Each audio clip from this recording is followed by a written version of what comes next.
One of the greatest mysteries of our times is that of the missing 13th floor. All around, no matter how many stories an apartment seems to have, where floor 13 should be is an empty void, or often just the 14th. Where the 13th floor of all of these buildings have gone continues to baffle scientists to this day. Ancient astronaut theorists, and also your estranged uncle, who your mother politely calls eccentric, in a tone that doesn't sound so polite, contend that extraterrestrial beings use the 13th floor as a sort of laboratory in which they conduct complex tests. Who are they testing? What are these tests for? Why do you ask so many questions? My name is Brona. I wish the mothership would just come get me already. And this is Are You Afraid of the Snark?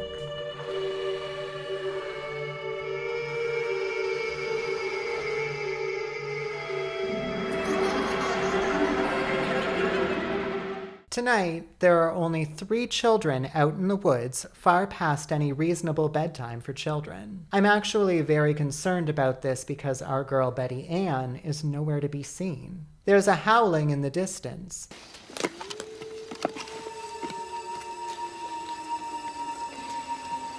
Like a wolf, or a coyote, or one of those people who calls themselves a lycanthrope, and really all they do is run around naked in the woods on a full moon. 3 figures approach holding flashlights. The kids are like, "Hey, cut that out. We know who you are," even though lots of people get murdered by people they know.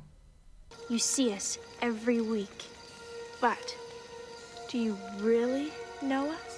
Are you not friends outside of wood? Do you all live so far apart that you go to different schools? Are you just 6 random kids who don't even like each other enough to see each other more than once a week, but you're all just really good storytellers?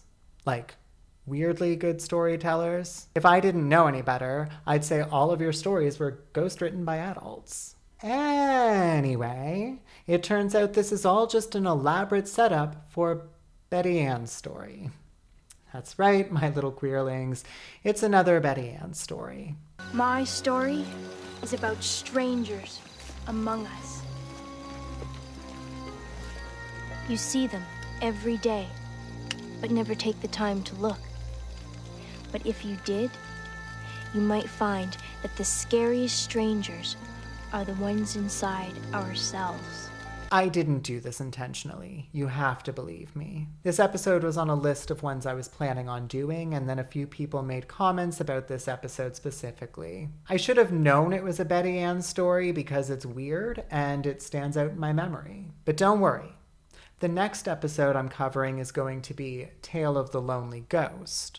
And while I don't remember exactly who the storyteller is, and I don't want to spoil it for myself, I think it's either Kristen or David, from what I remember of the plot.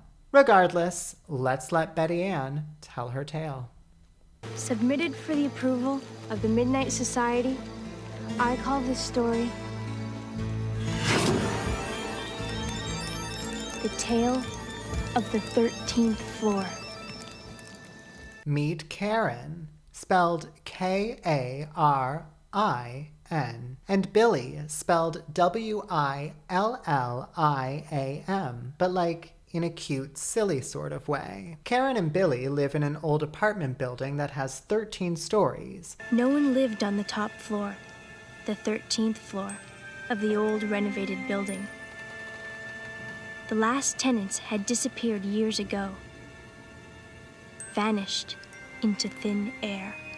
What? Was there only one tenant or a family living on the entire floor?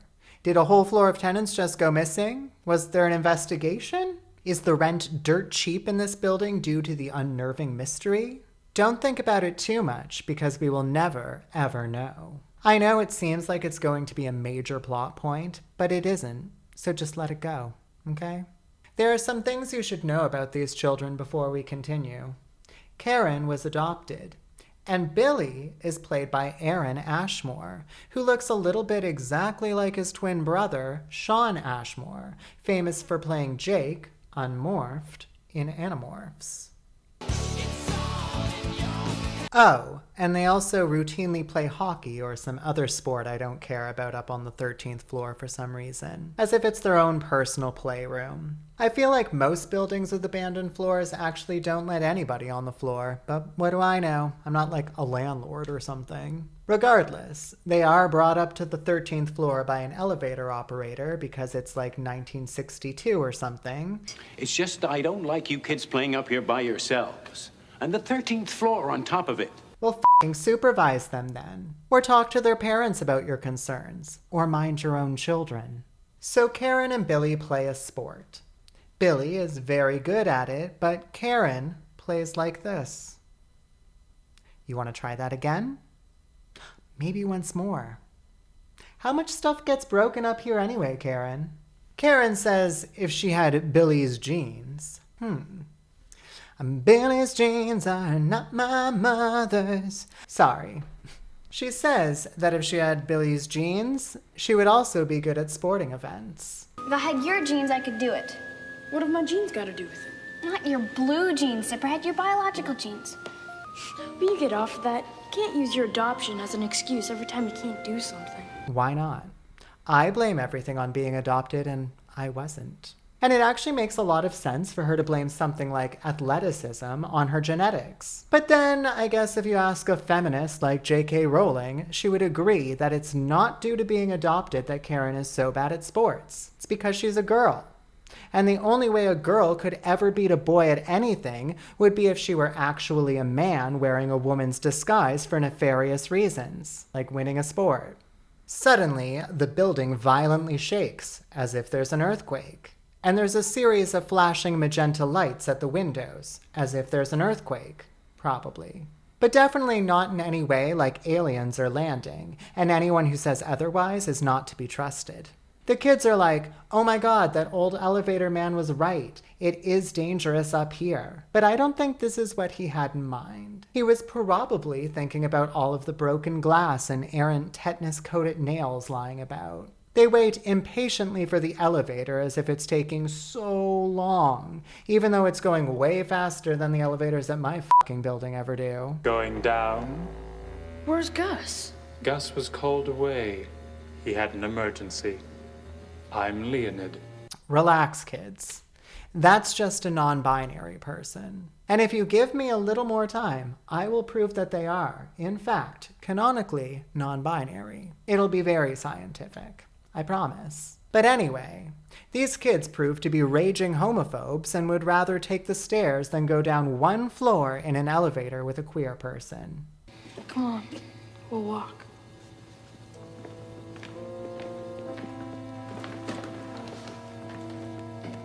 Kids those days. That night, Karen's TV turns on of its own volition, and a man appears. He seems to be aware of Karen, watching her, and honestly, the government spying on us through our devices has just gotten out of control. He tells her that they have come for a visit, and I assume he means Leonid, the new proprietor of the elevator shop down the hall. Karen dismisses this all as a dream and rolls over to go to sleep, and the TV turns itself off, the visage of the man surely never to be seen again. Guess you won't be able to avoid talking to the queer person who literally did nothing to you except offer to do their job. So they call the elevator and hope beyond hope that it's being operated by someone safe, like a straight man. But no. It's just Leonid and their long hair and polite demeanor. The kids hesitate, wondering if they should call the authorities, but instead ask to be taken to the 13th floor. 13, please. Oh, I'm sorry, but the new tenants are fumigating today. What new tenants? That's our place. Do you pay rent, you little shits? As far as I can tell, you didn't even clean up there. How is this your place? God, millennials are so entitled. On some other day, Karen is telling Billy about the recurring dream she had while they're coming home from a bike ride. Granted, she tells him about the recurring dream as if it's a completely new dream she's having. I had another recurring dream. You mean the one where you're flying through outer space? No, another one. There was this guy, and he was this? on the television. For Karen. Doesn't have your last name or any stamps. Maybe it's a secret admirer? I wish.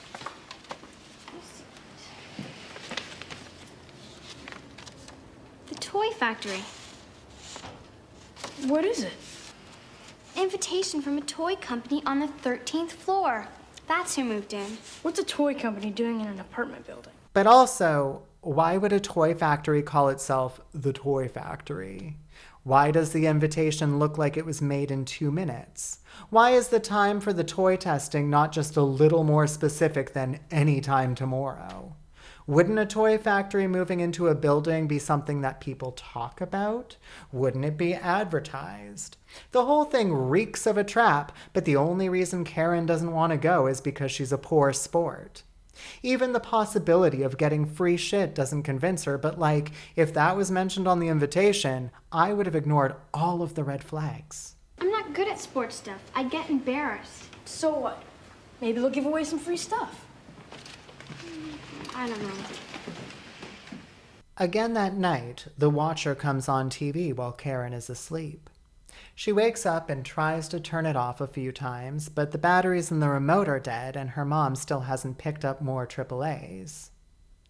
He starts getting really creepy and pushy about her going to, I guess, the toy factory, but he doesn't actually say it, tomorrow. And instead of being creeped out by the whole thing, Karen is just like, yeah, you're right, I am special, I'll be there. Why are you so special, Karen? Is it that you spell your name with an I instead of an E? So the next day, Karen is for some reason just telling Billy that she's changed her mind about going to the toy factory as they are making their way to the toy factory, which, as you'll remember, just recently moved into the 13th floor of an apartment building in a couple of days. A whole toy factory called the Toy Factory in a couple of days. What changed your mind? I don't know. I just did. But you gotta come with me. They didn't invite me. Billy, please? All right, I want to check this out too.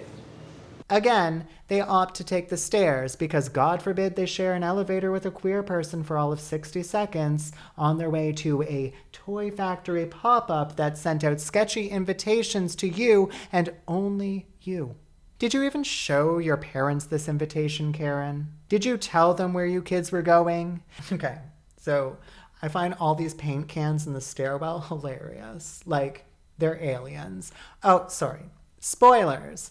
If you don't want any spoilers, just go back a little bit and skip over this part. But yeah, they've mastered space travel and just went out to buy paint to build their little toy factory. Anyway, really loving the color scheme they've chosen. But like, what kind of toy factory is this? These are barely even toys. Just some ceramic dogs and bowling pins. Did I say bowling weird? Bowling pins. I can say that word. We're getting close to my gender studies lesson. The moment 3 of you have been waiting for. Meet Exhibit A, Olga. We'll go in more depth in just a little bit, but for now, let's just watch how annoyed she is with Billy's whole existence. This is my brother, Billy. I see. Nice of you to bring Karen here, Billy. We won't be needing you. Wait, he's with me. But we only need one test subject. She's my sister. When I leave, she leaves with me. This way, please. As she leads them down a hallway, Billy asks if they can have some free toys, and Olga's like, yeah, sure. I don't know why anyone would want any of these shit toys, but they're just gonna end up in a dumpster out back anyway. We enter a new room that is also full of random useless crap. Olga very kindly introduces us to Exhibit B, Raymond. Okay, class, pay attention. First, let's look at Olga. Olga represents a woman. She has overall feminine features and presumably attributes. Her hair, while kept short, is styled in a manner traditionally accepted to be womanly. She wears a black suit emblazoned with a pink emblem. That's the girl color. Oh yeah, and she wears makeup, and I guess that's for women. Then we have Raymond, who represents a man. His features are overall masculine, and presumably, so are his attributes. His hair is cut in a way that would make my grandmother so proud. He also wears a black suit, but his emblem is, well, okay. It's like mint green, but it is like a blue-green, and if we reduce the color palette we have here to the 3 primary colors, the mint green is obviously standing in for blue. That's the boy color. And other than stage makeup, he doesn't wear any. Now let's refresh our memories with the character I've proposed is non-binary, Leonid. Their features are overall more androgynous. Their appearance is somewhat masculine, and presumably so is their penis. But there's also a certain feminine softening around the edges. Their hair is angular and worn long, which is traditionally more associated with women and gays and hippies. They wear a black suit, and their emblem is yellow.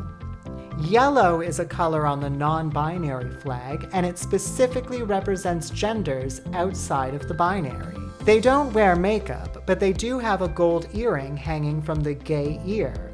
You just can't see it because it's beneath their long, angular hair. And finally, let's examine the names given to these characters. Olga is traditionally the name of a woman. Raymond is traditionally the name of a man. Leonid is traditionally the name of a meteor shower. This has been Children's Science Corner. We now return to our scheduled program. Each of these buttons plays a note. Conveniently, there are exactly 2 sets of buttons, even though they were only expecting 1 child. I will play several notes in a row.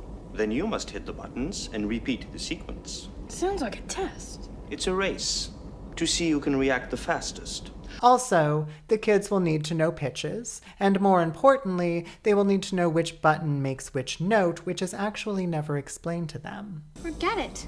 I'll lose. So I guess she plans on never playing any game ever again. Regardless, they play Bop It, but not as fun. Billy starts winning right off the bat, which is framed as if it's expected because, I don't know, he's athletic. Throughout the test, Raymond keeps cranking a wheel of some kind. At first, nothing seems to happen, but gradually the effects of all the ether being pumped into the room start hitting Billy pretty heavily. Karen and Raymond, curiously enough, are unaffected. I wonder what that's about. Again! Just wait. Wait, I'll get it. Are you okay? Yeah. I'm fine. I can do this. Billy, keep at it until you get it right. There's a little aside with Olga and Leonid with something about needing Karen to be ready by 6.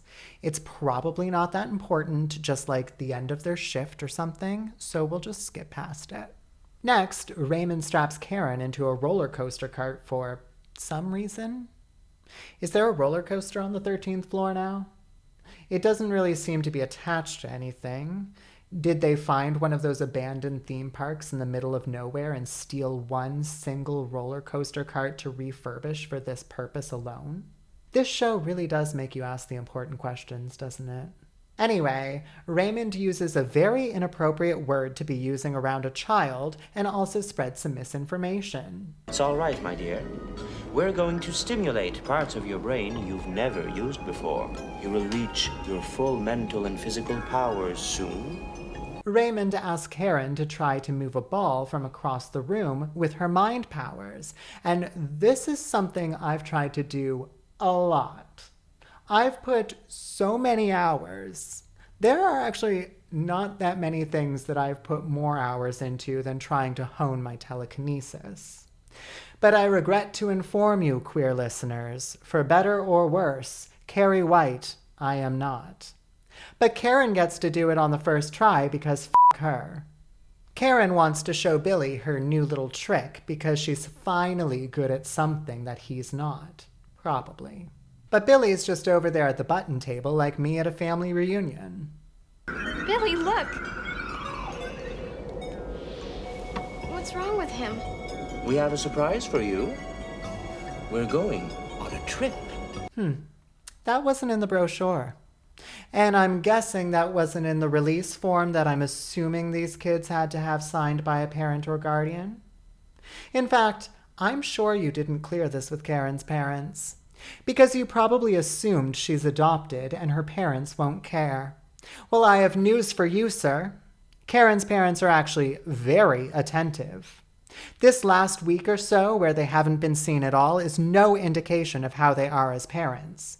You just wait until Mrs. Karen and Billy hears about this.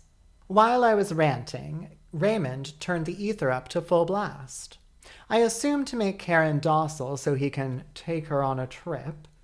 Karen seems unaffected and demands he stop this madness now because Billy is getting hurt, and worse, dumb. And that's when Raymond reveals everything.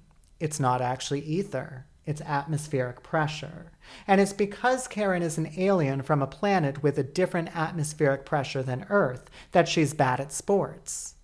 Maybe she's good at sports on her home planet. Maybe she's just as bad there too. Only time will tell because they're here to take her home. I am simulating the atmospheric pressure of home. We want to be sure you will survive there. Where? What are you talking about? Once you have reached your median capacity, we will transfer you to the ship. Then Raymond makes everything weird and takes his face off. Like, imagine being at someone's house or toy factory or wherever, and they're like, let me slip into something a little more comfortable. And they just take their whole Raymond face off. So it turns out Raymond is the Slender Man, and is this the episode that gave me nightmares as a kid? Ew.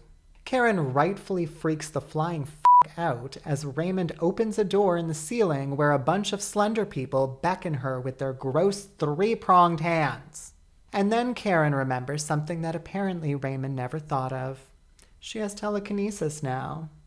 And she uses it to close the skylight and also free herself from her roller coaster prison. What are you doing? Stop this! Now! Back up, bullethead!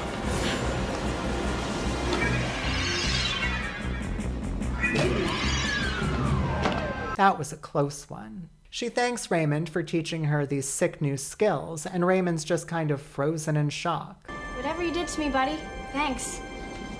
Olga announces her entrance far before she enters the room, conveniently allowing Karen time to hide in the conveniently large vent. Olga sees Raymond frozen and is like, honestly, Raymond, we don't have time for your bullshit right now, and uses a remote to get him online again because I guess he's a robot now, and always was.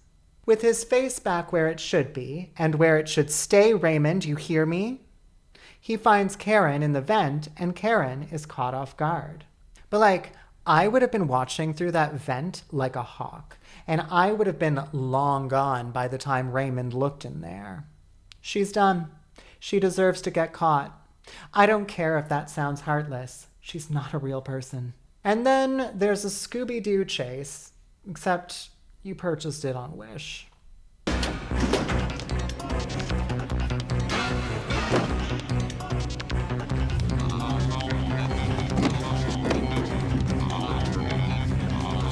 Come back, Karen.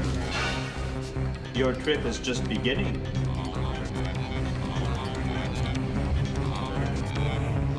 Please work, please work.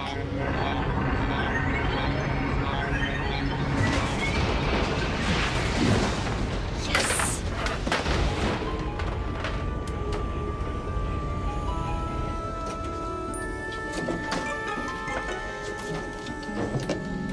Karen makes her way to the elevator, and who should be operating the elevator but Leonid? Hello, Karen. 12th floor, please. I hoped we were all going up. The elevator can't go any higher. God, Leonid, I thought you were smarter than that. Karen tries to freeze Leonid just like Raymond, but Karen didn't realize that only men are robots. Leonid, elevator operator, queer icon, part-time model, is non-binary and therefore not a man, and therefore even more, not a robot. And right when I was really starting to like Leonid, he starts talking a lot like a Scientologist, and I get a rude reminder of what his hands look like, and then I get the ick. It's time to expand your horizons. See another side of the universe. My destiny? Yes. Come with us, and you will find happiness. Maybe I will. That's my girl. Let's go see Olga.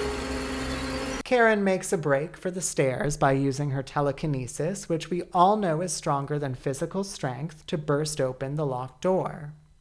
The door locks behind her, and wouldn't you know it, none of the other aliens of her species seem to have this ability because they don't use it and they just give up. I guess she is special after all. She runs to get help, banging on all the apartment doors, or at least one anyway, but nobody seems to be home, or, like I would, they're ignoring her. It's up to her, and just her, and she has one thing to help her out: a remote control for Raymond. And it's voice activated, which was just super cool in the 90s. So she races back to save Billy and uses the controller to make Raymond hug Olga, and they make their escape. Hold Olga. Come on, you need air. No! Karen, no! Leonid tries to stop them, but he's actually really easy to brush off, and they return to their bedroom. Liftoff in 30 seconds. They'll leave without you. You're making a terrible mistake, Karen. I don't think so. A spaceship takes off outside, or at least that's what we're supposed to think, and the TV comes on in the bedroom. But wait, this isn't the Zone, and that's not PJ Katie or her farm. It's just Olga, and she's saying some boring stuff about how this was actually supposed to be a rescue mission, and how Karen was accidentally left behind, and they can only come to Earth every 10 years, but they can't tell her why. So they'll see her next time. And the camera pans back to Karen, and she's now a faceless alien. Will she stay like this forever now? We'll never know, and maybe that's for the best. And we're back at the camp with Betty Ann wrapping up the story, and Gary adjourns the meeting of the Midnight Society. It's actually pretty much exactly as rushed as what I just wrote there. You may think you know someone, but think again and look a little closer.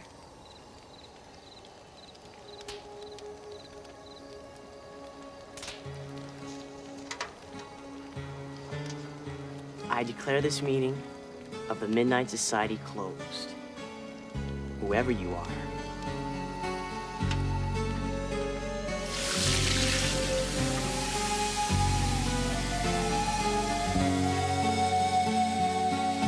I 100% remember this episode from growing up.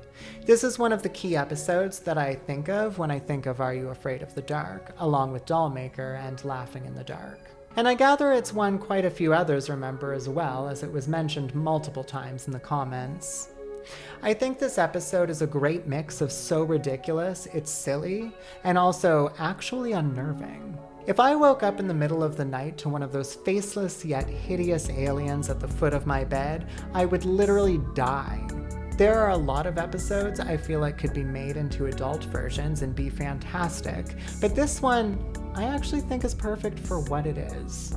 And for that reason, I am awarding it 5 out of 5 tiny little crop circles in the dust of an abandoned apartment floor. Please, please, please like and subscribe if you want to see more of me doing this, making sarcastic reviews of a show that I'm actually really, really fond of. Let me know down in the comments which episodes of Are You Afraid of the Dark you'd like to see me recap, or let me know if there's any other movies or shows you'd like to see me cover. You can follow me over on Twitter at BaronaIsGay, but I really wouldn't blame you if you're not really going there anymore. You can support me over on Patreon, where you can find my videos without any ads. Thank you guys so much for watching and for all the comments and support. Seriously, getting comments from you guys when I'm trapped at work because they're unreasonable and expect me to work a full shift is the absolute highlight of my day.